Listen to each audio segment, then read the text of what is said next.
रहस्य इतना गहरा है कि मनुष्य अपनी साधारण बुद्धि से इसे अक्सर समझ नहीं पाता। हम सोचते हैं कि कुछ लोग जन्म से ही सुखी क्यों हैं और कुछ लोग जन्म से ही दुख भोगने को क्यों अभिशप्त हैं। कोई महलों में जन्म लेता है तो कोई झोपड़ी में, कोई स्वस्थ शरीर पाता है तो कोई जन्मजात रोग लेकर आता है।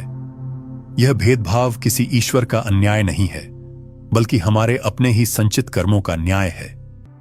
गरुड़ पुराण स्पष्ट करता है कि हर आत्मा अपने कर्मों का हिसाब चुकाने के लिए बार बार जन्म लेती है। जब तक कि उसके सारे आरण और दोष समाप्त नहीं हो जाते, तब तक वह पुनर्जन्म के चक्र से मुक्त नहीं हो सकती। यह चक्र, जिसे हम संसार का बंधन कहते हैं, हर आत्मा को बांधकर रखता है। और इसी चक्र का कारण है कि आत्मा बार बार धरती पर आती है, कभी पुत्र के रूप में, कभी पिता के रूप में, कभी राजा के रूप में और कभी सेवक के रूप में। किसी एक जन्म का छोटा सा पाप भी अगले जन्म की दिशा बदल सकता है। शास्त्रों में वर्णन है कि यदि कोई व्यक्ति लोभवश दूसरों का धन हड़प लेता है तो वह अगले जन्म में निर्धन होता है। जो व्यक्ति दूसरों को भय और कष्ट देता है वह अगले जन्म में भय और कष्ट भोगने के लिए किसी नीच योनि में जाता है। वहीं जो व्यक्ति दान करता है, परोपकार करता है, दूसरों के दुख दूर करता है, वही अगले जन्म में सुखी और समृद्ध होता है। यही कर्म का अटल नियम है। भगवद गीता के 6 अध्याय में श्री कृष्ण ने कहा, शुचिनाम श्रीमताम गेहे योग भ्रष्टो भिजायते।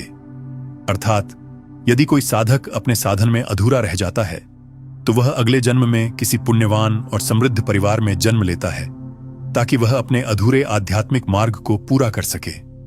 इसका अर्थ यह है कि आत्मा कभी भी अपने कर्मों के प्रयास व्यर्थ नहीं जाने देती।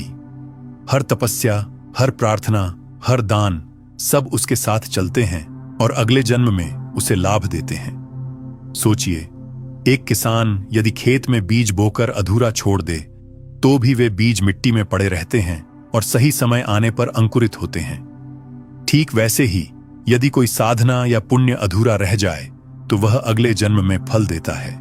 यही कारण है कि कुछ लोग जन्म से ही धार्मिक प्रवृत्ति लेकर आते हैं, मानो उनके भीतर पुरानी साधना की स्मृति हो।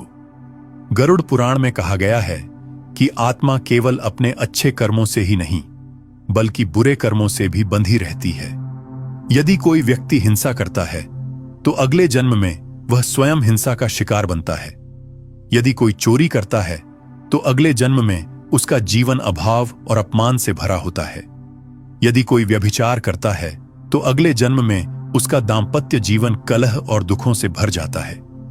यह किसी दंडात्मक व्यवस्था की तरह नहीं, बल्कि आत्मा को उसके ही कर्मों का अनुभव कराने का नियम है, ताकि वह सीख सके और परिपक्व हो सके।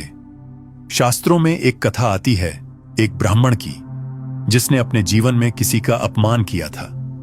वह सोचता था कि शब्द तो हवा में उड़ जाते हैं, उनका क्या असर होगा। लेकिन मृत्यु के बाद जब उसका लेखा जोखा हुआ तो पाया गया कि उसके कठोर शब्दों ने कई निर्दोष हृदयों को चोट पहुंचाई थी। परिणाम स्वरूप अगले जन्म में उसका गला रोगग्रस्त हो गया और वह बोलने में असमर्थ पैदा हुआ। यह सुनकर आत्मा कांप उठी, क्योंकि उसने समझ लिया कि वाणी का दुरुपयोग भी अगले जन्म की स्थिति तय करता है। दूसरी ओर एक और कथा मिलती है एक गरीब स्त्री की, जिसने अपने जीवन भर सत्य का पालन किया। उसने कभी झूठ नहीं बोला, चाहे परिस्थिति कितनी भी कठिन क्यों न हो। जब मृत्यु हुई तो यमराज ने कहा, इस आत्मा ने वाणी को धर्म में रखा है, अतः अगले जन्म में यह प्रभावशाली वक्ता के रूप में जन्म लेगी। इसकी वाणी से ही समाज का कल्याण होगा। यही कारण है कि कुछ लोग जन्म से ही वाणी में शक्ति और आकर्षण लेकर